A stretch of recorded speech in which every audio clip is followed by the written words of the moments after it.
In the shadows of Westridge High School, where power is currency and cruelty is a game, Ava Moretti was the quiet girl no one noticed, until the day she stopped being silent.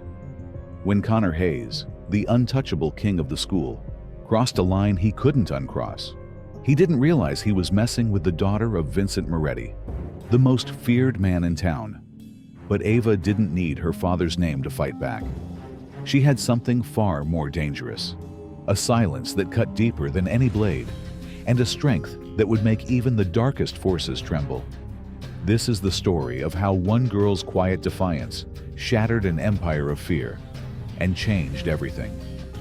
For months, the young girl endured his cruelty in silence. But when he crossed the line, her father, the notorious mafia boss of the town, made him pay according to the rules of the underworld. Westridge High School was always bustling with activity, but Ava Moretti remained a quiet shadow among the crowd.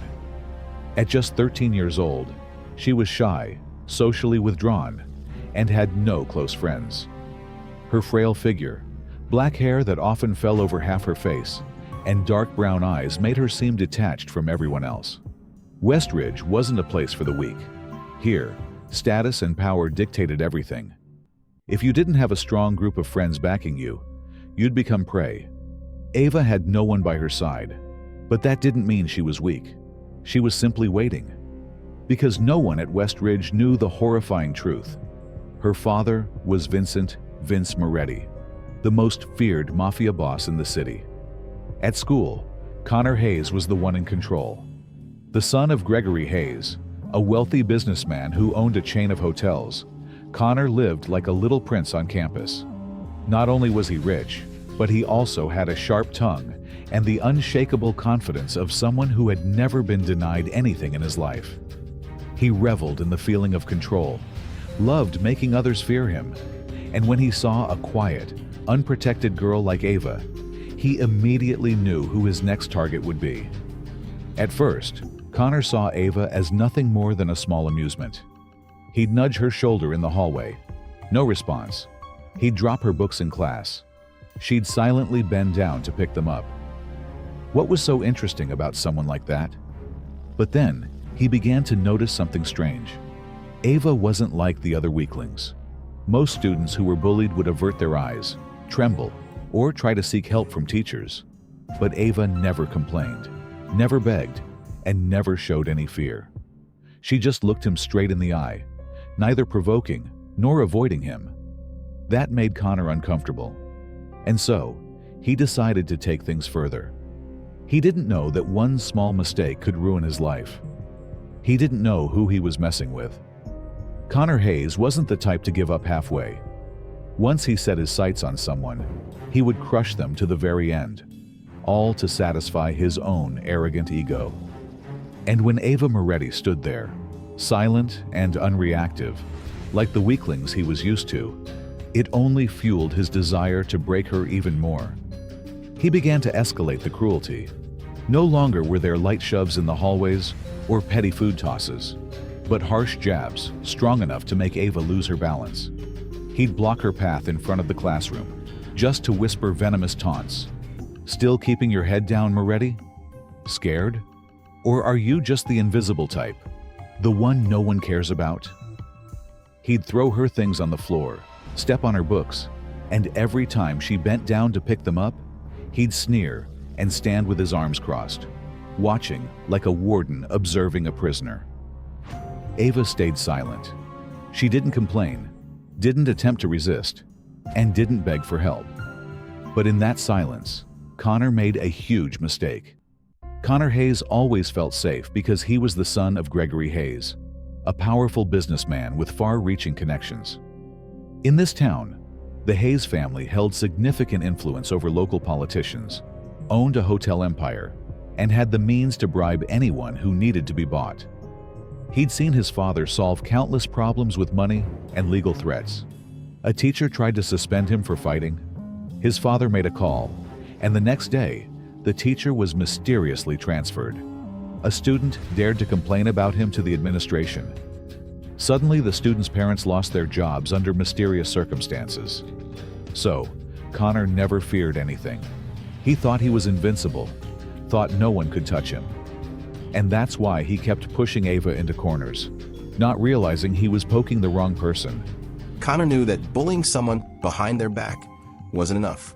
He wanted to turn Ava into a laughingstock before the entire school, to extinguish any spark of rebellion she might have inside. That afternoon in the crowded cafeteria, he stood up from his table and walked straight to Ava's, as if the place was his personal stage. He snatched her lunch bag without hiding it, waving it in the air like a trophy. "Let me guess, peanut butter and jelly?" he laughed, tearing open the bag and pulling out the simple sandwich inside. He raised an eyebrow, feigning exaggerated surprise. "Really? This is all you've got? Your family's so poor, Moretti? Or is your dad up to something shady that he can't even afford a decent meal?" Laughter erupted from his table. His followers clapped, whistled, and cheered like they were watching an excellent comedy show. Some other students turned to look. A few laughed along, while others stayed silent. But no one intervened. No one dared to. Ava remained still, her gaze fixed on Connor. Not a word of protest. Her silence bothered him. He wanted to see her cry, get angry, beg him to stop, but she didn't do that. So he escalated. Connor forcefully threw the sandwich on the floor. "Pick it up, you lowlife." Ava didn't move. Connor suddenly smiled wickedly, lifting his foot and stomping down hard, crushing the sandwich into the white tiles of the cafeteria. A mushy stain spread across the floor, pieces of bread scattering everywhere. "Oops," he said, his voice dripping with mockery. The laughter reverberated throughout the room. Some students lowered their heads, avoiding the sight. A few covered their mouths, struggling to suppress their laughter. But all of them witnessed it. Ava still didn't react. She just stared at Connor. No anger, no hurt, no sorrow, only a quiet, sharp look, like a blade. And for a brief moment, just a fleeting instant, Connor felt uncomfortable. The feeling passed over him like a shadow. So fast he didn't even realize it at first. But it was there. Ava bent down, picking up her backpack without a word, not even glancing at the mess Connor had just made. She walked down the hallway, weaving through the crowd that was still buzzing from the humiliation moments ago. She didn't cry. She didn't get angry. But there was one person who remembered everything very clearly. Her father. Connor Hayes didn't know it, but he had just signed his own death sentence. Connor Hayes had never been one to quit halfway. Once he set his sights on someone, he would cling to them like a predator, never letting go. But Ava Moretti was unlike anyone he had ever tormented before. She didn't cry, resist, beg for help, nor did she try to avoid him. She just stood there, silent and calm, looking at him as if he were nothing worth her attention. This made Connor uneasy to the point of madness. He couldn't accept being ignored. He couldn't stand the feeling of not having control over Ava. A person like him who grew up spoiled, had never encountered anyone who wasn't afraid of him. Did this girl dare not fear him? Did she dare challenge him with her silence? He had to change that to make her break. And this time, he didn't just want to humiliate her in front of everyone. He wanted her to feel as if the entire world had turned its back on her. He wanted her to know that he could make her the lowest, most pitiful person in everyone's eyes. The next morning, when Ava stepped into school, she immediately sensed something was different in the air. More eyes were staring at her than usual, and whispers emerged whenever she passed a group of students. Some laughed mockingly at her. Others just glanced and quickly turned away. Some students looked at her with strange expressions, both intrigued and somewhat cautious. She didn't need to ask what was happening. She already had the answer when she opened her phone. Her inbox was flooded with messages from numbers she didn't recognize. "Are you seriously crazy? What's wrong with you, Moretti? I thought you were just a freak. Didn't know you were a psycho." Ava slowly opened the first message, which had a photo attached. She looked at the screen and immediately understood what had happened. The photo was from the previous day, when she had faced Connor in the cafeteria. But something was off. Her face in the picture had been distorted. Her eyes were elongated and darkened. Her mouth twisted into a grotesque smirk, creating a haunting image. At the top of the photo, a glaring red caption was bolded, "Psycho Moretti," and it had spread all over the school. She scrolled down to find hundreds of comments beneath it. "This girl looks terrifying. Guess that's why she's always so quiet, like a serial killer. Who knows? Maybe one day she'll bring a gun to school." Ava didn't feel scared. She wasn't surprised. She was used to people like Connor and the dirty tricks they would use to ruin someone's life. But there was something else, something colder, creeping inside her. It wasn't pain or fear, but a feeling of emptiness. An understanding of someone who had become all too familiar with ruthless power games and knew that it was time to play by her own rules. This photo wasn't something that could just appear by chance. Someone had edited it. Someone had spent time creating it and posting it online. And Ava knew exactly who had done it. Connor Hayes. He no longer just wanted to bully her in the shadows. He wanted the whole world to turn against her. He wanted her to feel alone, to become the laughingstock of the school. And the saddest part was that others had so easily gotten swept up into his game. Those who had never cared about her before now looked at her with either contempt or fear. Ava closed her phone and stuffed it into her pocket. She walked down the hallway as though nothing had happened. No reaction, no anger, no sorrow. But in her heart, she remembered everything. That night, when she stepped through the iron gates of the Moretti estate, she knew she didn't need to do anything, because someone else was remembering everything very clearly. The living room of the Moretti mansion was illuminated by soft yellow lights, reflecting off the exquisitely crafted marble walls. The atmosphere was quiet. Only the sound of glasses clinking softly between the men in black suits sitting around the large table. They exchanged low words, each one heavy, as if carrying the weight of millions of dollars or someone's life. In the center of the room, Vincent Moretti sat on a black leather chair, like an emperor in his kingdom.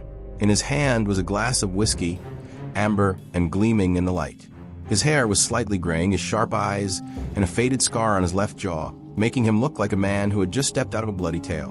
When Ava entered, he didn't look at her immediately. He merely raised his glass, swirling the liquid inside as if considering something very important. "What's going on, daughter?" His voice was deep, but there was no trace of worry in it. Ava said nothing. She silently pulled out her phone, opened the photo, and placed it right in front of her father. The room fell silent. No one said a word. The men around the table stopped talking.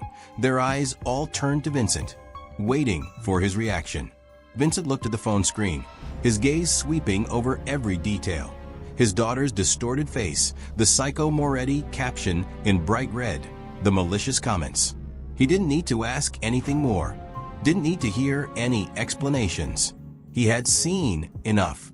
Slowly, Vincent placed his glass on the table. He took a cigar out of his mouth, tapped the ash into a marble ashtray, then looked up, his eyes dark as a bottomless abyss. Who did this? His voice wasn't loud, but each word sounded like a death sentence being signed. Ava stared straight into her father's eyes. Connor Hayes. In the silent room, Vincent Moretti's smile slowly appeared. Dangerous, like a predator who had finally found its prey. Connor Hayes had opened a door he should never have opened. And this time, Ava no longer needed to stay silent. Inside the Moretti mansion, the atmosphere remained as silent as a dark, still lake, but everyone knew that the storm had officially begun. Vincent Moretti was not a man prone to outbursts. He did not get angry the way ordinary men did. There were no shouts, no bursts of rage, no meaningless threats. Instead, he remained silent. His eyes, sharp as cold blades, scanned those around him. His silence was a dangerous signal, one that even his closest associates dared not break. Every wealthy man had his enemies. But with Vincent Moretti, no one dared to remain his enemy for long. Those who had opposed him in the past were either forgotten or buried beneath the concrete of some street in this city. And now, a high school kid dared to humiliate his daughter on his own turf. Vincent held the cigar in his hand, slowly bringing it to his mouth, but he did not smoke. He was thinking. In his mind, hundreds of ways to retaliate flashed by, but he did not need to rush. He was a man who understood that time always favored the one in power. He placed the cigar down on the marble ashtray, then gently leaned forward. Make it disappear. Just a few hours later, the maliciously edited photo of Ava vanished from all social media platforms. No one knew what had happened. Posts containing the photo disappeared instantly, even in private chat groups, as if they had never existed. Accounts that had posted or shared the photo were suddenly disabled, and no one could log in again.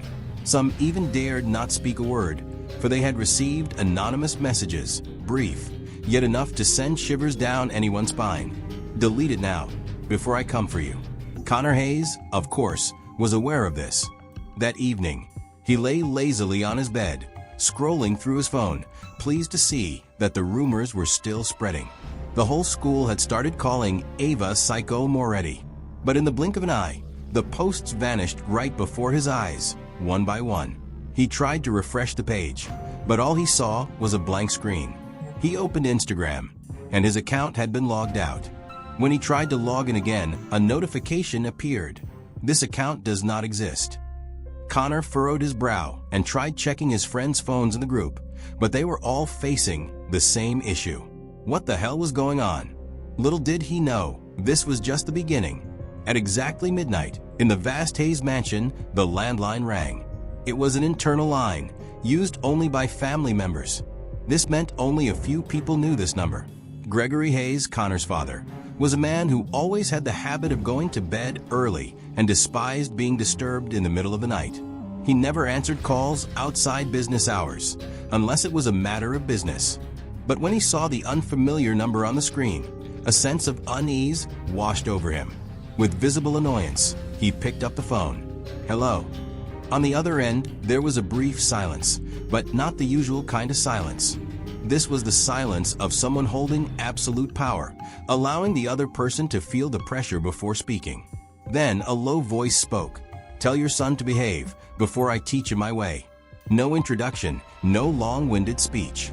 Gregory Hayes knew exactly who he was speaking to. The hand holding the phone tightened. But he was no fool. Vincent Moretti was not a businessman. He was not a politician. He was the type to compromise with money or covert deals. He was the darkness that no one wanted to face. Gregory tried to keep his voice calm. Vincent, I don't think this is something we need to blow out of proportion. It's just a bunch of kids messing around. Nothing serious. The other end remained silent for a few seconds. Then, Vincent exhaled slowly. We're both fathers, Gregory. If someone touched your son, what would you do? Gregory opened his mouth to say something, but Vincent continued, his voice deep yet filled with cold menace. If someone touches my daughter, I'll bury him 6 feet under. There was no anger in Vincent's voice, only truth. Gregory felt his throat go dry. This wasn't a warning. It was a sentence. I'll talk to Connor. Gregory's voice had turned hoarse. Good, Vincent said, then hung up without another word. Meanwhile, Connor Hayes had no idea what storm was about to hit him. He was still lying in bed, frustrated over losing his account, but he didn't think it was anything serious. But just minutes after his father finished the call with Vincent, the door to his room burst open violently. Gregory Hayes walked in, his face ashen, as if he had seen death itself. Connor jumped up in surprise. Dad, what's going on? Gregory did not answer immediately. He just stood there, looking at his son with a mixture of anger and fear in his eyes. Then, slowly, he walked over, placed both hands on Connor's shoulders, squeezing tightly, and growled each word. What have you done to Vincent Moretti's daughter? Connor frowned. He was about to respond casually, but when he looked into his father's eyes, he realized something. For the first time in his life, he saw his father afraid. And it was at that moment that he began to feel real unease. But he still didn't understand who he had just crossed. Connor Hayes was not the type to easily be scared. He had spent his entire life sheltered by the wealth, power, and status of his family. He had never faced any serious consequences, never felt the sensation of being placed in a vulnerable position. But tonight, for the first time in his life, he began to feel that something was terribly wrong. The party that night went on like any other rich kid's party. A lavish mansion, expensive cocktails, and the heirs of vast fortunes gathered, bragging about money they had never had to work for. Connor was the center of his group, as confident as a king in his own kingdom. But amidst the laughter and chatter, he couldn't shake off the unsettling feeling from the conversation he had earlier with his father. Gregory Hayes had not been clear about what Vincent Moretti had done, but he had given a very clear warning. Stop now. Connor had only laughed dismissively. He didn't believe the stories about the Moretti Mafia. He might have been some old gangster, but who still believed in people like that nowadays. He thought his father was just exaggerating the whole thing. "It's just a bully picking on a weak kid," he muttered to himself, brushing off the unease. "Just some girl who can't handle the pressure. What could possibly be so serious to make my father fear like this?" But Connor would soon realize just how wrong he was. The party ended around 1 a.m. Connor left the mansion slightly dizzy from a few drinks, even though he wasn't old enough to be drinking. He walked to the parking lot, fumbling through his pockets for his car keys. Just as he was about to unlock his car, a sleek black Cadillac quietly parked in front of him. Connor stopped, narrowing his eyes. Before he could react, two men in suits stepped out. The streetlights cast shadows on their faces, revealing cold, indifferent features with no trace of friendliness or coincidence. One of them spoke, his voice deep and crisp, like an order that couldn't be refused. "Hey, get in the car." Connor smirked, trying to remain calm. "Who do you think you are?" "Some kind of security guards." But when the car door opened, his smile faded. Inside the car, Vincent Moretti was sitting, waiting. The streetlight illuminated his face, accentuating the sharp features of a man who had no time for trivial matters. He wore a perfect black suit, his tie neatly knotted, one hand resting on his knee, the other holding a cigar. His eyes were dark and deep, like an abyss, cold as if they were looking right through Connor's soul. His voice was deep, not needing to be loud, but each word carried undeniable weight. "We need to talk, kid." Connor had never thought of refusing an offer like this. He swallowed hard, trying to appear unafraid, but his feet felt like they were glued to the ground. The two men in the front seat didn't move, but with just a glance, Connor knew he had no choice. He slowly stepped into the car, feeling as if he was walking into the jaws of a predator, unaware of when he would be devoured. The door shut behind him, isolating him from the world outside. Inside the car, the atmosphere was eerily quiet. The scent of premium leather mixed with a strong aroma of cigars, creating a suffocating feeling, as though the air itself carried the weight of unspoken words. Vincent Moretti maintained his relaxed posture, but his gaze never left Connor for a second. He lowered the cigar, tapping the ash into a crystal ashtray. "Connor Hayes," he said slowly, as if savoring each word. "Do you know why you're sitting here?" Connor tried to swallow. "I don't." Vincent raised a finger, cutting him off immediately. "Don't lie." There was no yelling, no threats, but the atmosphere in the car became so heavy that Connor felt like he couldn't breathe. Vincent leaned back in his seat, folding his arms. "You humiliated my daughter in front of a whole school. You doctored photos of her, spread rumors, turned her into a joke, and you think you're not going to pay for that." Connor opened his mouth to say something, but as soon as he moved, the two men in the front seat turned to look at him. One cold stare, a warning without words. Connor had never felt so small. Vincent Moretti was in no hurry. He slowly took a small knife from his jacket pocket, flipping the shiny silver blade in his hand as if it were just a toy. He looked straight at Connor, smiling slightly. "You know, Connor, I'm a very patient man. I've learned to wait, observe, listen. But there's one thing I will never forgive." He tilted his head, his voice dropping to a cold, steely tone. "Touch my family." Connor could hear his heartbeat pounding in his chest. Vincent slowly raised the knife, gently running the blade across his own finger, testing its sharpness.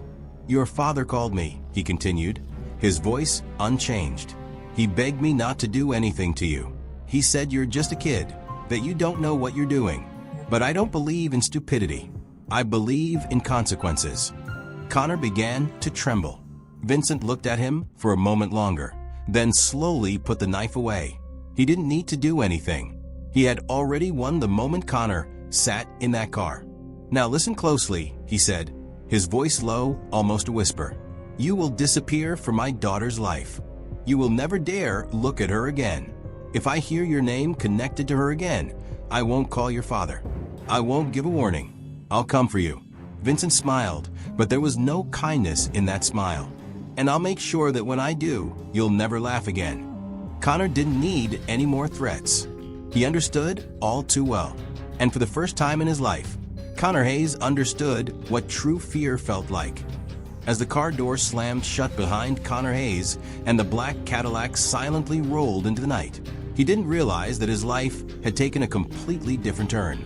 No one knew exactly what had happened inside that car, but when it stopped in front of the Hayes mansion, Connor stepped out with trembling legs, a pale face, and his hand clutching his coat as if trying to keep himself from collapsing. That night, he didn't sleep. His room was immersed in darkness, but his eyes were wide open, as if at any moment a shadow could appear from the corner of the room, as if Vincent Moretti were still there, standing right before him, whispering horrifying warnings into his ear. He didn't dare leave the bed. He didn't check his phone. Everything inside him had changed. The next morning, West Ridge High School opened like any other day. Students huddled by their lockers, gossiping about trivial things, basketball games, the latest rumors in the school. But as soon as the bell rang to signal the start of the first period, something unusual began to surface. Connor Hayes was absent from school. No one saw him walk through the school gates in the morning. There was no sound of his laughter echoing from the hallway corner. There was no image of him standing among his rich friends, bragging about the luxury items he owned or humiliating others just to amuse himself. At first, no one thought much of it.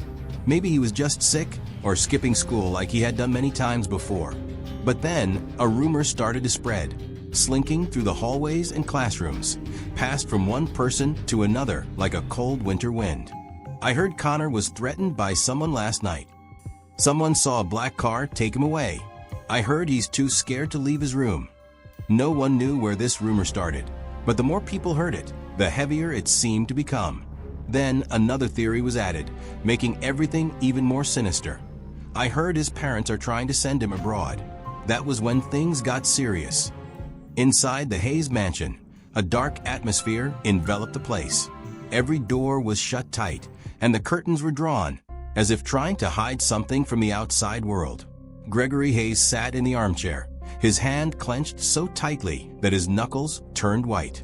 Across from him was his wife, Margaret Hayes, who was clearly agitated. Her eyes filled with worry as she repeatedly dialed numbers, searching for information, but unable to connect with anyone who could help them. Connor sat in the chair beside them, his face still pale from the night before. He didn't say a word. Since stepping into the house, he had just sat quietly, his eyes blankly staring at his hands, occasionally twitching as though recalling a nightmare he couldn't escape. He had never felt like this before. For the first time in his life, he felt powerless. For the first time in his life, he understood what real fear was. Margaret quickly walked over to her husband, her voice tense. "We have to do something, Gregory. Our son." Gregory looked up at his wife. He didn't say anything for a moment, but his gaze was hollow, as if he had realized there was no way out of this situation. Then he sighed. "We have to leave." Margaret's eyes widened. "What are you saying?" "We can't."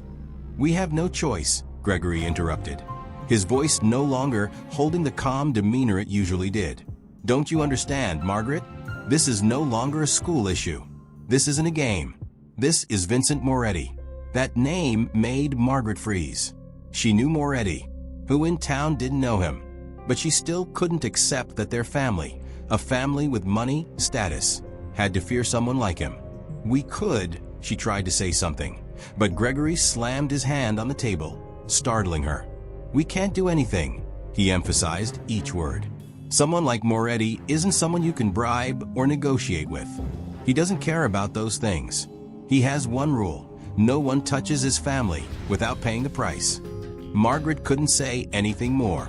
The entire room fell into a chilling silence. Gregory turned back, looking directly at his son, Connor. His voice was cold. "Tomorrow, you're not going to school anymore. We'll arrange for you to go somewhere else. Maybe New York, maybe Europe, but you will never come back to this town." Connor looked up at his father. His eyes were filled with fear, but there was something else. Resignation. He knew this was no longer a choice. He had to leave. The rumor continued to spread. No one knew exactly what had happened to Connor, but everyone understood one thing. He was gone. The Hayes mansion became eerily quiet, no longer hosting lavish parties, no longer seeing expensive sports cars driving in and out. The windows were closed, the curtains drawn, and in school, something had changed. The students, the ones who had followed Connor to bully others, were now unusually silent. No one dared mention his name. No one dared mention Ava Moretti. They knew that an era had ended. No warning was needed. No bloodshed. Vincent Moretti had acted. And as always, he left no trace, but utter fear. The Hayes mansion, once a symbol of wealth and power, now lay immersed in a heavy atmosphere. Gone were the lavish parties, the expensive sports cars parked at the gate. The lights inside still burned, but their glow no longer radiated luxury as before. It now carried an invisible tension.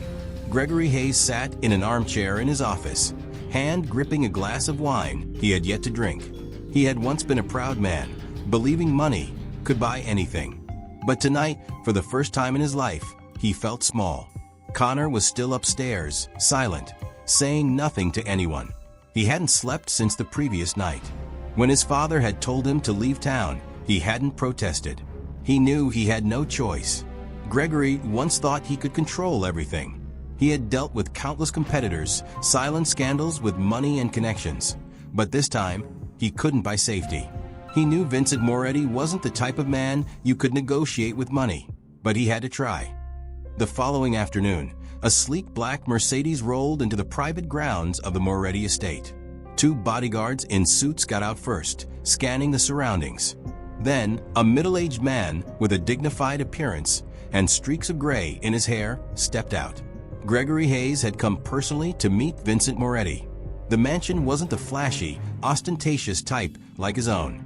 Instead, it exuded a quiet, commanding presence.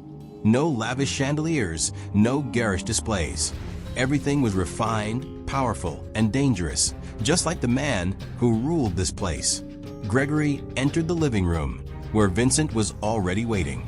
Vincent sat behind a heavy mahogany desk, the light from the window casting sharp shadows on his chiseled features. One hand held a cigar, the other slowly swirled a glass of whiskey. There was no smile, no pleasantries, only a deathly silence. Gregory approached, trying to maintain his composure, though each step he took seemed forced. He sat down, but didn't touch the glass of whiskey a servant had placed in front of him. Vincent locked eyes with him. No scorn, no anger, but something about his gaze made Gregory feel exposed. "Why are you here?" Vincent's voice was low, but each word carried weight. Gregory took a deep breath. "I'm here to talk, like grown men." Vincent didn't respond immediately.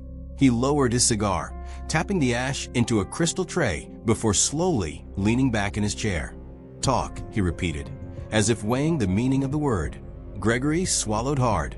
"I think things between the kids have gone too far. I understand my son made a mistake, and I'm sorry for that, but he's still just a kid. I hope we can settle this in a way that no one has to suffer unnecessary consequences." Vincent raised an eyebrow, as if he found the story amusing. Unnecessary consequences? The atmosphere in the room grew heavy. The men stationed in the corners of the room, loyal followers of Moretti, were silent. But Gregory knew they were listening intently to every word. Vincent set his glass down on the table, his dark eyes never leaving Gregory. "You say your son is just a kid?" He spoke slowly. "Then tell me this, Gregory. Can a kid alter my daughter's image? Tarnish her reputation? Turn her into a laughingstock online? Then stomp on her meal in front of hundreds of people? All for his amusement? Can that still be called a kid?" Gregory felt his throat tighten. "I'm not saying he was right," he hurried to clarify. "I just want to say he didn't understand the consequences. I believe an apology could." Vincent abruptly lifted his head. A cold smile spread across his face. "Apology." Gregory fell silent. Vincent stood up and slowly walked toward the window, where the setting sun bathed the sky in red. He placed his hand on the frame, lost in thought for a moment, then turned back to Gregory. "Listen carefully, Gregory." His voice dropped, slow and deliberate, as though carving each word into the man's mind. "If your son looks at Eva again, he will disappear. There was no threat, no exaggeration, just a statement as certain as death. Gregory felt a chill run down his spine. He knew Vincent wasn't lying. He wasn't the type to make threats and let them slide. If Connor dared to show himself in front of Ava again, there wouldn't be a second time. Gregory took a deep breath, stood up, trying to hide the tremble in his hands. "I understand," he said quietly, bowing his head to Vincent before turning to leave. He didn't dare look back. As he stepped into the car, the doors to the Moretti estate closed behind him. A clear sign that Vincent had made his decision, and nothing would change that. Gregory Hayes had tried to challenge Vincent Moretti, and now he knew it had been the greatest mistake of his life. When Gregory Hayes left the Moretti mansion that day, he didn't need anyone to remind him of the danger he had just faced. He had seen something few people ever have the chance to witness, and lived to tell the tale. The eyes of Vincent Moretti when he issued his final warning. There was no anger, no crude threats, just one absolute truth. If Connor dared to show his face in front of Ava again, he would not get a second chance to make a mistake. Gregory understood, and this time he had no other choice. 7 days after that meeting, the Hayes family left town. No official statement, no grand farewell for the once powerful family that had stood at the top of this community. There were no news reports either, as Gregory Hayes didn't want anyone to know the real reason behind their sudden departure. But everyone knew. For a week, the rumors spread like wildfire in the night. Connor was sent to a boarding school in another state. His parents sold the mansion to avoid trouble. There was a rumor that the Hayes family was threatened. No one knew the full truth, but one thing was undeniable. Connor Hayes had disappeared, and no one dared to ask why. West Ridge High School was no longer the same. The people who had once followed Connor, who had mocked Ava, who had participated in the dirty bullying, suddenly became unusually silent. When Ava walked down the hall, she could feel their gazes on her, but there was no ridicule, no smirking smiles, no snickering behind her back, only silence. Those who had once seen her as a joke now avoided her gaze. Lena Parker, Connor's ex-girlfriend, the one who had laughed loudly when Ava was humiliated in the cafeteria, now lowered her head and avoided eye contact when she saw Ava walking by.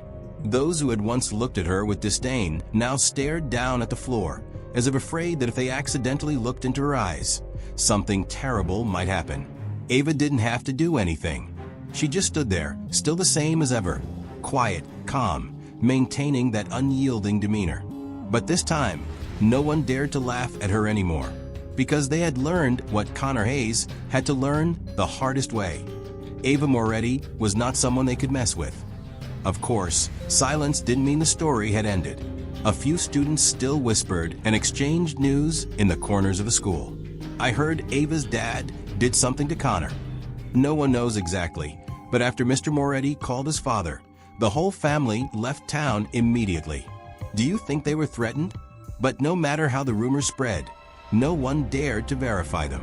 No one dared to say anything in front of Ava. For the first time in her life, Ava walked through the halls of West Ridge without feeling like the smallest person in the school. Not because she wanted them to be afraid, but because she no longer had to be the one at the bottom. 3 days after Connor disappeared, during lunch, Ava sat at her usual corner in the cafeteria, just like any other day. But this time, something was different. A tray was placed in front of her. Ava looked up, her eyes meeting Lena Parker, the girl who had once been one of those who gleefully joined Connor in the cruel jokes aimed at her. Lena no longer wore that mocking smile. She sat down, fiddling with the fork in her hand, as if trying to find words to start the conversation. Finally, she cleared her throat and said softly, "You seem okay." Ava didn't respond. Lena swallowed, continuing in a voice tinged with hesitation. "I just want to say, I didn't mean to hurt you or anything. It was just, I didn't think it would go this far." Lena's voice trembled, her eyes darting around as if searching for the right words. "I never really hated you, Ava. I didn't want to be the target. I thought if I stood by Connor, I'd be safe. But I was wrong." Ava stared at Lena, her expression unreadable. She didn't say a word. She didn't need to. Lena's apology wasn't for Ava. It was for herself. It was an attempt to ease her own guilt, to make herself feel better about the role she had played in Ava's torment. But Ava wasn't interested in empty words or hollow regrets. She had moved beyond that. Lena shifted uncomfortably under Ava's gaze, her hands fidgeting with the edge of her tray. "I'm sorry," she whispered again, her voice barely audible. "I really am." Ava finally broke her silence, her voice calm and steady. "Sorry doesn't change what happened, Lena. It doesn't erase the things you did or the things you said. But it doesn't matter anymore. I'm not the same person I was back then." Lena's eyes widened, and for a moment, she looked like she wanted to say more. But Ava stood up, picking up her tray. She didn't need to hear anything else. She didn't need Lena's apologies or explanations. She had already won, not by seeking revenge, but by refusing to let their cruelty define her. As Ava walked away, Lena sat alone at the table, her head bowed. The cafeteria buzzed with the usual chatter, but Lena felt completely isolated. She had been part of Connor's circle, one of the ones who had laughed at Ava's expense. But now, with Connor gone and Ava standing tall, Lena realized how empty her actions had been. She had traded her integrity for a false sense of security, and now she had nothing to show for it. Ava didn't look back as she left the cafeteria. She didn't need to. She had spent too much of her life looking over her shoulder, trying to avoid the next attack. But now, she walked with her head held high, her steps steady and confident. The whispers that once followed her had faded into silence. The stares that once burned with malice now flickered with uncertainty. Ava had become something they couldn't understand, someone who refused to be broken. When she stepped outside, the sunlight washed over her, warm and comforting. For the first time in a long time, Ava felt free. She wasn't just surviving anymore, she was thriving. The weight of Connor's cruelty, the fear of being targeted, the loneliness of being an outcast, it had all fallen away. She had faced the storm and come out stronger on the other side. That evening, Ava returned home to the Moretti mansion. The grand estate was quiet, as it always was, but there was a different energy in the air. Vincent Moretti sat in his usual chair in the living room, a glass of whiskey in hand. He didn't look up as Ava entered, but she knew he was aware of her presence. "How was school?" Vincent asked, his voice calm and measured. Ava paused, considering her answer. "Different," she said finally. "Quieter." Vincent nodded, a faint smile tugging at the corner of his lips. "Good." Ava sat down across from him, her gaze steady. "Did you ever think it would end like this?" she asked, her voice soft but curious. Vincent took a sip of his whiskey, his eyes distant as if recalling memories from long ago. "The world is full of people like Connor Hayes," he said after a moment. "They think they're untouchable, that they can do whatever they want without consequences. But the truth is, everyone has a breaking point. Even the strongest bullies crumble when they realize they're not as powerful as they thought." Ava nodded, absorbing his words. She had seen it firsthand. The way Connor's confidence had shattered when faced with real power. The way he had disappeared without a fight, leaving behind only whispers and fear. "You handled it well," Vincent said, his tone carrying a rare note of pride. "You didn't let them break you. That's what matters." Ava looked at her father, a small smile forming on her lips. "I didn't do it alone." Vincent's smile widened, just slightly. "No, you didn't. But you didn't need to. You had the strength to stand on your own, and that's what makes you different." The room fell into a comfortable silence, the kind that only exists between two people who understand each other without needing to say much. Ava felt a sense of peace she hadn't known in a long time. She had faced her demons, and she had come out stronger. She wasn't just Vincent Moretti's daughter anymore. She was Ava Moretti, a force to be reckoned with in her own right. The next morning, Ava walked into West Ridge High School with a newfound confidence. The hallways were the same, the lockers lined up in neat rows, the chatter of students filling the air. But something had shifted. The students who had once mocked her now avoided her gaze. The ones who had laughed at her expense now whispered in hushed tones, their voices tinged with fear and respect. Ava didn't need to say anything. She didn't need to prove herself. Her presence alone was enough to remind them of what had happened to Connor Hayes. She wasn't just a victim anymore, she was a survivor. And in a place like West Ridge, that was more powerful than any threat or act of revenge. As she walked to her locker, Ava noticed Lena Parker standing nearby, her eyes downcast. Lena didn't say anything, but Ava could feel the weight of her regret. It wasn't Ava's job to forgive her, and she didn't owe Lena anything. But she also didn't hold onto the anger or bitterness. She had moved on. When the bell rang, signaling the start of class, Ava closed her locker and headed down the hallway. She didn't look back. She didn't need to. The past was behind her, and the future was hers to shape. That night, as Ava sat in her room, she thought about everything that had happened. She thought about Connor, about Lena, about the countless others who had tried to bring her down. But most of all, she thought about herself, about the girl she had been and the woman she was becoming. She had learned that true power wasn't about revenge or fear. It was about resilience, about standing tall in the face of adversity. It was about knowing your worth and refusing to let anyone take it away from you. Ava Moretti had faced the storm, and she had emerged stronger. She wasn't just Vincent Moretti's daughter anymore. She was her own person, and no one could ever take that away from her. The story of Ava Moretti wasn't just about revenge or power.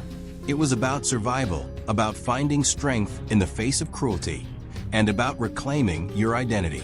Ava didn't need to use violence or threats to prove her worth. She simply existed, unyielding and unbroken, and that was enough to silence her enemies. But her story also raises a question. If you were in Ava's shoes, what would you do when faced with someone like Connor Hayes? Would you stay silent and endure, or would you stand up in your own way? The answer isn't always easy, but one thing is certain. True power lies not in the loudest voice, but in the one who doesn't need to prove it. West Ridge High School was a microcosm of a larger world, where power dynamics played out in the hallways, classrooms, and cafeteria. It was a place where status was everything, and those who didn't have it were often left to fend for themselves. For Ava, it was a battleground she never asked to be part of.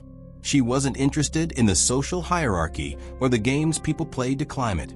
She just wanted to exist, to get through each day without drawing attention to herself. But in a place like West Ridge, being invisible was a luxury she couldn't afford. Connor Hayes was the king of this twisted kingdom. He wasn't just a bully. He was a symbol of unchecked privilege and entitlement. His father's wealth and influence gave him a sense of invincibility, and he wielded that power with a cruel precision. He didn't just target the weak. He sought out those who wouldn't fight back, those who would endure his torment in silence. And for a long time, Ava fit that description perfectly. But what Connor didn't understand was that Ava's silence wasn't a sign of weakness. It was a shield, a way to protect herself until the right moment. She had grown up in the shadow of her father's legacy, and she knew better than anyone that power wasn't always loud. Sometimes it was the quiet ones you had to watch out for. The incident in the cafeteria was the breaking point, not just for Ava, but for everyone involved. When Connor crushed her sandwich under his foot, it wasn't just an act of cruelty. It was a declaration of dominance. He wanted to humiliate her, to make her feel small and powerless. But instead of breaking, Ava stood tall. She didn't cry, she didn't beg, she didn't even flinch. She simply looked at him with those piercing dark eyes, and in that moment, Connor felt something he had never felt before: fear. It wasn't the fear of physical harm or punishment. It was the fear of the unknown, of facing someone who refused to play by his rules. Ava's silence was a weapon, and it cut deeper than any insult or threat ever could. Connor had spent his life believing he was untouchable, but in that moment, he realized he wasn't. And that realization shook him to his core. Vincent Moretti was a man of few words, but his presence was felt in every corner of the town. He wasn't just a mafia boss. He was a force of nature, a man who commanded respect without ever having to ask for it. To the outside world, he was a figure of fear and mystery. But to Ava, he was just her father, a man who had taught her the value of strength, loyalty, and self-respect. When Ava showed Vincent the doctored photo and told him about Connor's bullying, she wasn't asking for his help. She was simply letting him know what had happened. But Vincent understood what was at stake. This wasn't just about Ava, it was about the Moretti name, about sending a message to anyone who dared to cross them. Vincent's response was swift and decisive. He didn't need to raise his voice or make threats. His reputation alone was enough to make Connor's family flee town. But more importantly, he showed Ava that she wasn't alone. He reminded her that she was part of something bigger, something that couldn't be broken. In the weeks that followed, West Ridge High School underwent a subtle but profound transformation. The students who had once followed Connor now walked on eggshells, unsure of where they stood. The bullies who had once tormented Ava now avoided her, their bravado replaced by a nervous unease. Even the teachers seemed more cautious, as if they too had realized the balance of power had shifted. But Ava didn't revel in their fear. She didn't seek revenge or try to assert her dominance. Instead, she focused on herself, on rebuilding the parts of her life that had been shattered by Connor's cruelty. She started to open up more, to form connections with people who had once been too afraid to stand by her. She wasn't just surviving anymore, she was thriving. Ava's journey is a testament to the power of resilience and self-respect. She didn't defeat Connor by fighting fire with fire. She defeated him by refusing to play his game. She showed him and everyone else that true strength isn't about dominance or control. It's about knowing your worth and refusing to let anyone take it away from you.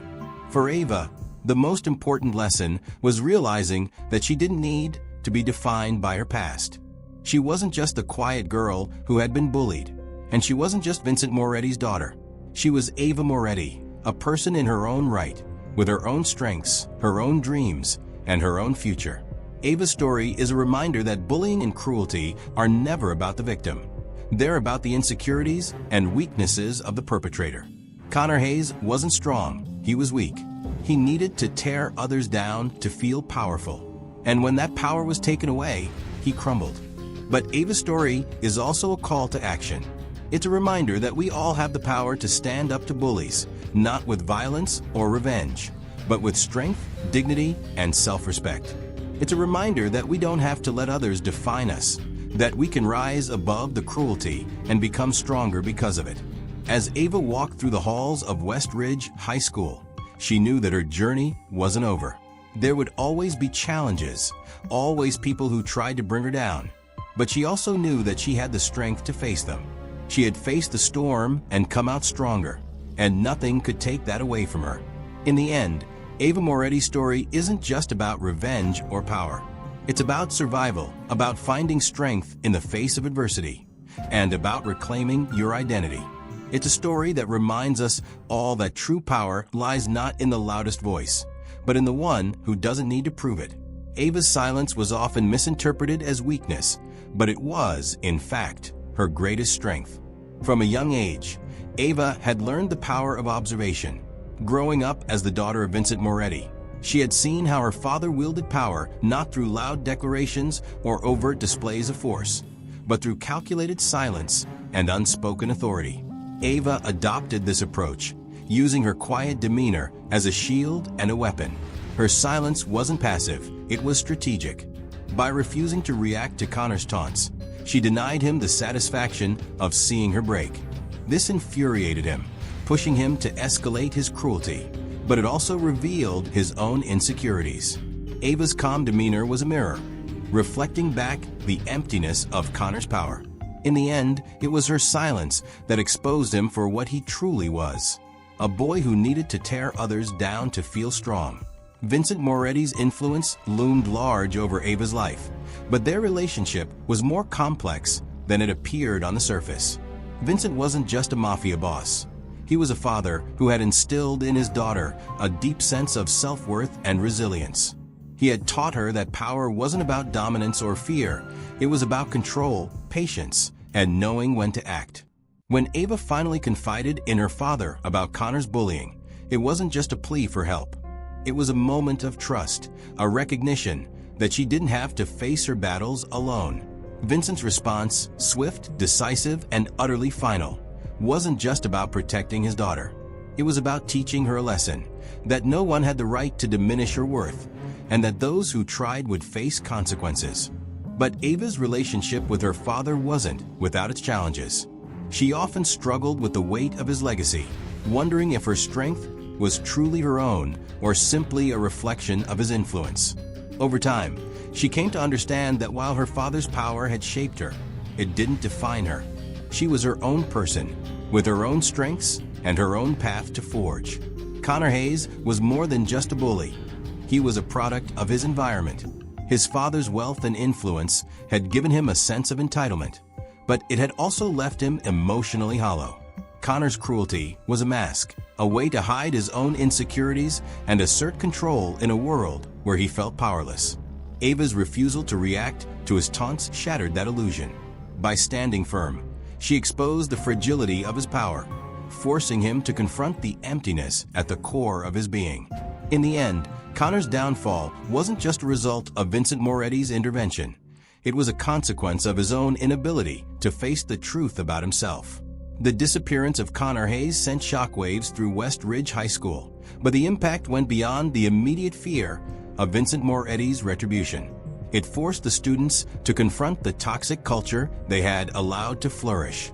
The bullies who had once followed Connor now found themselves adrift, unsure of where they stood in the new hierarchy.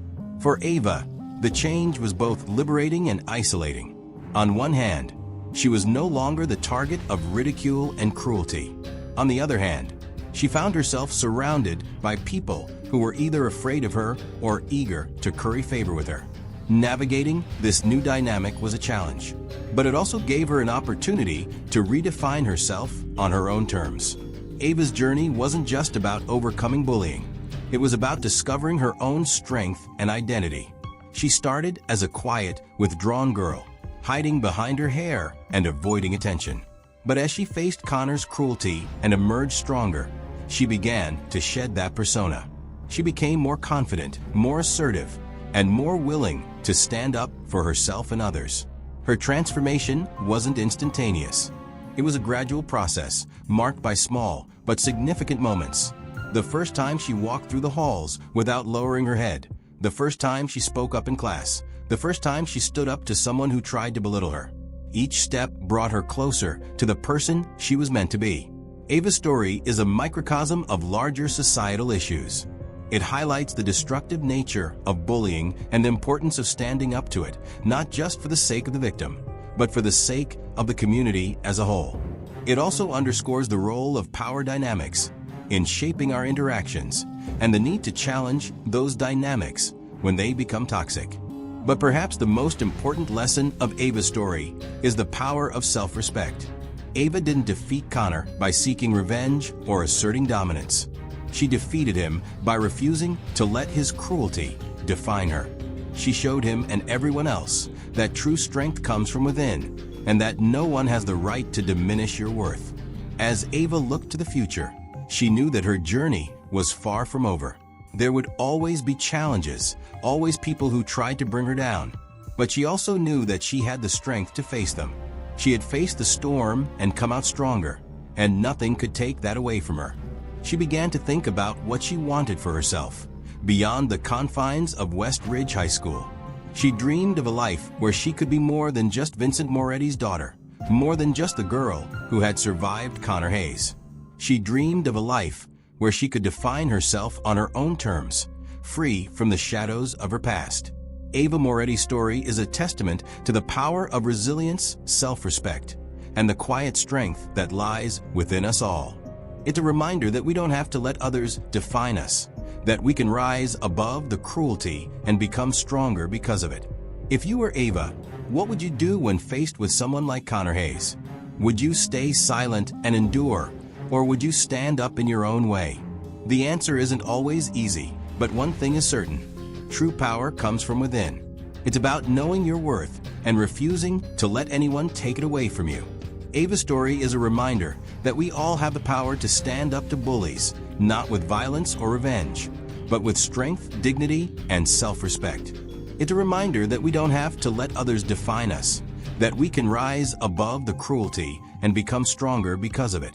Ava's journey is not just about external conflicts. It's also a deeply personal exploration of her inner world. Her silence wasn't just a defense mechanism. It was a reflection of her emotional resilience and her ability to endure. Ava's silence was both her shield and her prison. It protected her from the immediate pain of Connor's taunts, but it also isolated her from the world. Over time, she began to question whether her silence was a strength or a weakness. Was she strong for enduring, or was she simply avoiding confrontation? This internal conflict added depth to her character, making her journey more relatable and human. The incident in the cafeteria wasn't just a breaking point for Connor. It was a turning point for Ava. When Connor crushed her sandwich under his foot, it wasn't just an act of cruelty. It was a violation of her dignity. In that moment, Ava realized that she couldn't keep hiding behind her silence.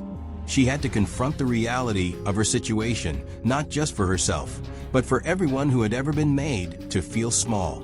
After Connor's disappearance, Ava began to heal. She started to open up, to let people in. She formed friendships with those who had once been too afraid to stand by her, and she found solace in the support of her father. But healing wasn't a linear process. There were moments of doubt, moments when she questioned whether she was strong enough to move on. But each step forward brought her closer to reclaiming her sense of self. Ava's story is also a commentary on the dynamics of power and control, both on a personal and societal level. It explores how power can be wielded, abused, and reclaimed. Connor Hayes' power was an illusion. It was built on fear, wealth, and the willingness of others to follow him. But when faced with true power, the kind that comes from within, his facade crumbled. Ava's refusal to react to his taunts exposed the emptiness of his power, forcing him to confront his own insecurities. Fear was a central theme in Ava's story. It was the tool Connor used to control others, and it was the emotion Ava had to overcome to reclaim her power. But fear wasn't just a weapon, it was also a barrier. It kept the students of West Ridge High School silent, unwilling to stand up to Connor or support Ava. It was only when Ava confronted her own fears that she was able to break free from the cycle of abuse. Ava's journey was ultimately about reclaiming her power. She didn't do it through violence or revenge. She did it by refusing to let Connor define her. She showed him and everyone else that true power comes from within, and that no one has the right to diminish your worth. Ava's story is a microcosm of larger societal issues. It highlights the destructive nature of bullying, the importance of standing up to it, and the role of power dynamics in shaping our interactions. Bullying is a pervasive issue in schools and communities around the world. It thrives in environments where power imbalances are allowed to flourish, and where those in positions of authority turn a blind eye. Ava's story sheds light on the devastating impact of bullying, not just on the victim, but on the community as a whole. One of the most poignant aspects of Ava's story is the role of the bystanders, the students who watched Connor's cruelty but did nothing to stop it. Their silence enabled his behavior, allowing it to continue unchecked. Ava's journey is a call to action for bystanders to speak up, to stand up for those who can't stand up for themselves. Ava's story also underscores the need for systemic change. Bullying isn't just an individual issue, it's a systemic one. It requires a collective effort to create environments where everyone feels safe and valued. This includes implementing anti-bullying policies, providing support for victims, and fostering a culture of empathy and respect. Ava's journey is also a story of relationships, how they evolve, how they shape us, and how they can be a source of strength. Ava's relationship with her father was complex. Vincent Moretti was a man of power and authority, but he was also a father who loved his daughter deeply. Their relationship was built on mutual respect and understanding. Vincent's intervention in Ava's situation wasn't just about protecting her. It was about teaching her the value of self-respect and the importance of standing up for oneself. Lena Parker represented the bystanders in Ava's story, the ones who watched but did nothing. Her eventual apology was a step toward redemption, but it also highlighted the complexity of human behavior. Lena's actions were driven by fear and a desire for self-preservation, but they also had consequences. Her journey is a reminder that it's never too late to do the right thing. Ava's relationships with her peers evolved over time. She went from being an outcast to someone who commanded respect. But her journey wasn't just about gaining respect. It was about finding genuine connections with people who valued her for who she was, not for her family name or her ability to intimidate others. As Ava looked to the future, she knew that her journey was far from over. She had faced the storm and come out stronger, but there were still challenges ahead. She dreamed of a life where she could define herself on her own terms, free from the shadows of her past. Ava began to think about what she wanted for herself beyond the confines of West Ridge High School. She dreamed of a life where she could be more than just Vincent Moretti's daughter, more than just the girl who had survived Connor Hayes. She dreamed of a life where she could pursue her passions for meaningful relationships and make a difference in the world. Ava's story is a legacy of resilience and strength. It's a reminder that no matter how dark the storm, there is always a way to emerge stronger. Her journey is a testament to the power of self-respect, the importance of standing up for oneself, and the value of genuine connections. Ava Moretti's story is a powerful exploration of resilience, identity, and the dynamics of power. It's a reminder that true strength comes from within, and that no one has the right to diminish your worth. It's a call to action for bystanders to speak up, for communities to create environments where everyone feels safe and valued, and for individuals to stand up for themselves and others. If you were Ava, what would you do when faced with someone like Connor Hayes? Would you stay silent and endure, or would you stand up in your own way? The answer isn't always easy, but one thing is certain. True power lies not in the loudest voice, but in the one who doesn't need to prove it. Ava's story is a testament to that truth. She didn't need to seek revenge or prove her strength. She simply existed, unyielding and unbroken, and that was enough to silence her enemies. And in the end, that's the greatest victory of all. To further enrich Ava's story, we can explore the world around her, the town, its history, and the people who inhabit it. This adds depth to the narrative and provides a richer context for Ava's journey. West Ridge is a town with a history as complex as its residents. It's a place where wealth and power are concentrated in the hands of a few, and where the lines between right and wrong are often blurred. The town's history is marked by struggles for power, both in the underworld and in the legitimate business sector. This backdrop adds tension and intrigue to Ava's story, as she navigates a world where alliances are fragile and loyalties are constantly tested.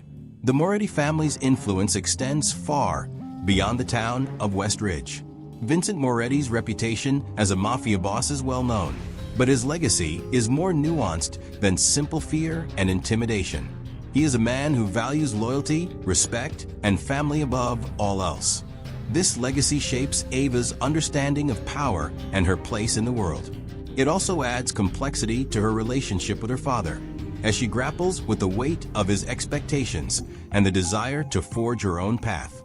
The Hayes family represents the other side of the coin, wealth and privilege without the moral code that guides the Morettis. Gregory Hayes is a businessman who believes that money can solve any problem, but his son Connor's actions reveal the emptiness of that belief. The contrast between the two families highlights the themes of power, morality, and the consequences of one's actions. Secondary characters play a crucial role in Ava's story, providing support, conflict, and perspective. Sophia Reed is a classmate who represents the potential for change. Initially a bystander, she eventually becomes one of Ava's closest friends. Her journey from silence to solidarity mirrors Ava's own transformation, and her presence adds depth to the narrative by showing the impact of Ava's strength on those around her. Lena Parker's character arc is one of redemption. As one of Connor's followers, she represents the complicity of bystanders in bullying. Her eventual apology to Ava is a pivotal moment in the story, highlighting the possibility of change and the importance of taking responsibility for one's actions. Vincent's associates, men like Marco and Luca, add layers to the story by showing the different facets of power and loyalty. Their interactions with Ava provide insight into her father's world and the values that guide it. They also serve as a reminder of the stakes involved in Ava's journey, as she navigates a world where trust is rare and betrayal is always a possibility. Ava's story explores several key themes, each adding depth and resonance to the narrative. At its core, Ava's story is about resilience and self-respect. It's a reminder that true strength comes from within, and that no one has the right to diminish your worth. Ava's journey shows that it's possible to rise above adversity and reclaim your sense of self, even in the face of overwhelming odds. Ava's silence is a powerful theme in the story. It's a reflection of her inner strength and her ability to endure. But it's also a commentary on the ways in which silence can be both a shield and a prison. Ava's journey shows that while silence can protect you, it's only by breaking that silence that you can truly reclaim your power. The story explores the consequences of power, both for those who wield it and those who are affected by it. Connor's abuse of power ultimately leads to his downfall, while Ava's reclamation of power allows her to rise above her circumstances. The contrast between the two characters highlights the importance of using power responsibly and the dangers of abusing it. Ava Moretti's story is a rich, multi-layered narrative that explores themes of resilience, power, and self-respect. By delving into the psychological and emotional depth of her character, the dynamics of her relationships, and the broader societal implications of her journey, we create a story that resonates on multiple levels. It's a reminder that true strength comes from within, and that no one has the right to diminish your worth. Ava's journey is a testament to the power of resilience, the importance of standing up for oneself, and the value of genuine connections. And in the end, that's the greatest victory of all.